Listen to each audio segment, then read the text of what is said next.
poduzeća nisu dovoljno educirana da rade taj posao. Smatram da bi institucionalno trebalo riješiti, ako je potrebno i zakonskim aktom, da se jasno razgraniče obaveze, što je obaveza komunalnih poduzeća, što je Hrvatskih voda i na koji način postupati u određenim situacijama, jer sve dok imamo ovako stanje, bojim se da će nas stalno pratiti priča da smo nedovoljno i slabo iskoristili sredstva koja su nam nužno potrebna, investicije koje zaista ne možemo sami provoditi u djelo bez pomoći sa strane.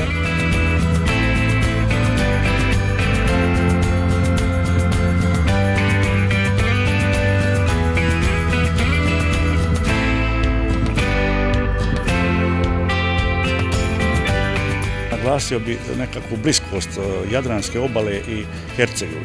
To je područje izrazitog krša i mi tu moramo kao zajednički se boriti, obala i Hercegovina, da bi te područje krša stavili na prioritetne projekte. Jer ako mi imamo lošu infrastrukturu za upravljanje vodama, odnosno za pročišćavanje otpadnih voda i loše upravljanje otpadom, to se sve odražava na kvalitet pitke vode na Jadranskoj obali. Normalno strateški je turizam, da mi imamo čistu vodu. Znači mi zajednički moramo rješavati, i Hrvatska i Bosna i Hercegovina moramo se međusobno i potpomagati stručno da bi riješili što prije te probleme što postoji u Bosni i Hercegovini.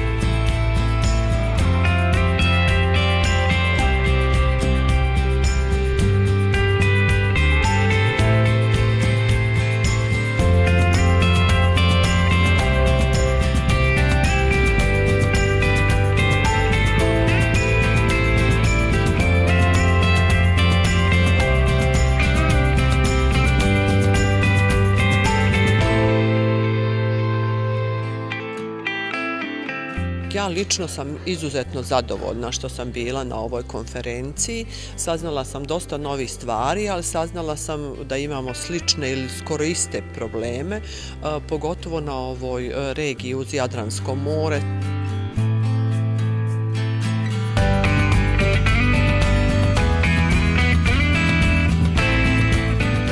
Konferencija je izuzetno sadržajna i zaista je divno što ste obuhvatili dva najvažnija sektora kad je komunalna djelatnost u pitanju. To je čistoća, odnosno zaštita okoliša i vodosnabdijevanje. Svaka korist i sve ovo što smo čuli ovdje izuzetno će nam dobro doći, da eventualno ne ponavljamo neke greške koje su se dešavale u Hrvatskoj ili eventualno u Sloveniji.